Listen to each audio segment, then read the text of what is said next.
నమస్కారం.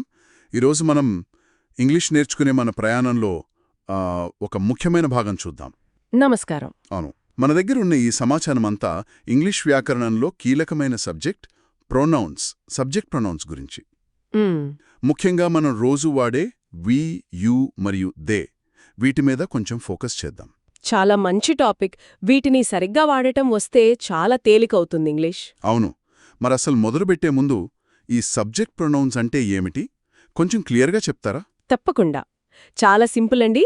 ఒక వాక్యం తీసుకుంటే అందులో పని ఎవరు చేస్తున్నారో ఆ పని చేసేవాళ్లని అంటే కర్త, సబ్జెక్టుని సూచించే పదాలే ఇవి. ఓ సరే.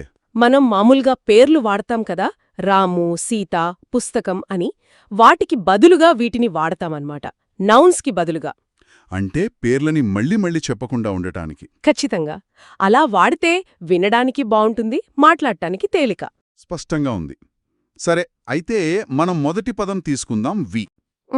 దీని అర్థం మనం లేదా మేము అని తెలుసు. ఎప్పుడు వాడాలి దీన్ని? వి వాడకం చాలా సులభం. ఎవరైతే మాట్లాడుతున్నారో అంటే నేను, ఆ వ్యక్తితో పాటు ఇంకా కొంతమంది ఉన్నప్పుడు వి అంటాం. అంటే నేను కూడా ఆ గ్రూప్లో ఉండాలి. అవును, నేను ప్లస్ ఇంకొంతమంది = వి. ఉదాహరణకి నేను నా ఫ్రెండ్స్తో ఉన్నాననుకోండి, అప్పుడు వీఆర్ ఫ్రెండ్స్, మనం స్నేహితులం అంటాం. సరే. మేమంతా ఆడుకుంటున్నామనాలంటే వీఆర్ ప్లేయింగ్. అంతే. అర్థమైంది.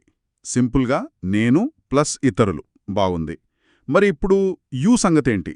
ఇది కొంచెం విచిత్రంగా ఉంటుందంటారు కదా? నిజమేనండి. యూకి ఒక చిన్న ప్రత్యేకత ఉంది. మన తెలుగులో అయితే ఒకరుంటే నువ్వు అంటాం, ఎక్కువ మంది ఉంటే మీరు అంటాం. అవును. కాని ఇంగ్లీష్లో అలా కాదు. ఎదురుగా ఉన్న వ్యక్తి ఒక్కరే అయినా సరే సింగ్యులర్, లేక చాలామంది ఉన్నా సరే ప్లూరల్, ఇద్దర్నీ పిలవడానికి యూ అనే ఒకే పదం వాడతాం. ఓ అదా సంగతి.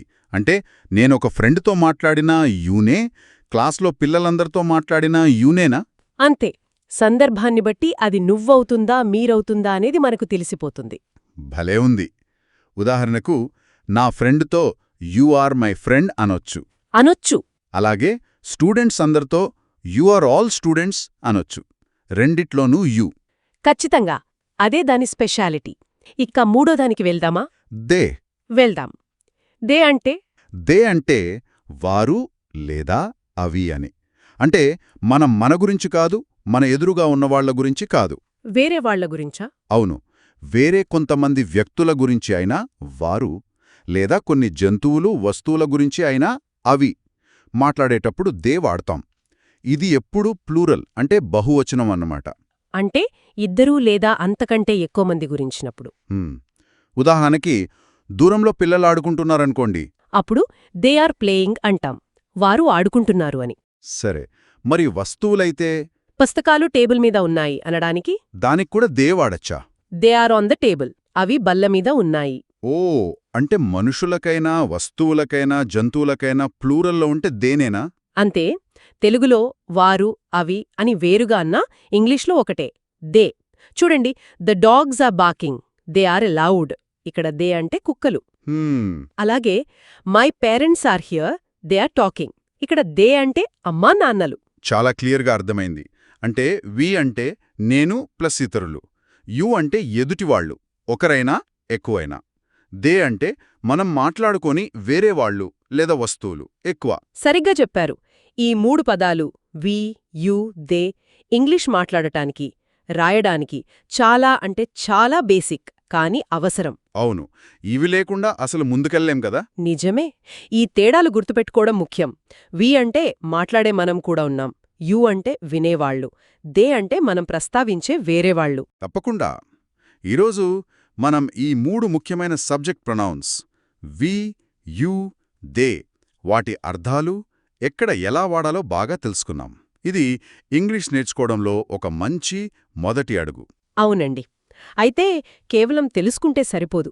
వీటిని చిన్న చిన్న వాక్యాల్లో పెట్టి వాడటం ప్రాక్టీస్ చేయాలి. నిజమే, ప్రాక్టీస్ ముఖ్యం. చుట్టూ వినే ఇంగ్లీష్లో, చదివే పుస్తకాల్లో వీటిని గమనిస్తూ ఉంటే ఇంకా బాగా గుర్తుంటాయి. ఇవి సరిగ్గా వస్తే పెద్ద వాక్యాలు కూడా ఈజీ అవుతాయి. మంచి సలహా. ఈ బేసిక్స్ గట్టిగా ఉంటే పై లెవెల్స్కి వెళ్లడం సులభం. సరే మరి వచ్చే పాఠంలో మరో అంశంతో కలుద్దాం. తప్పకుండా.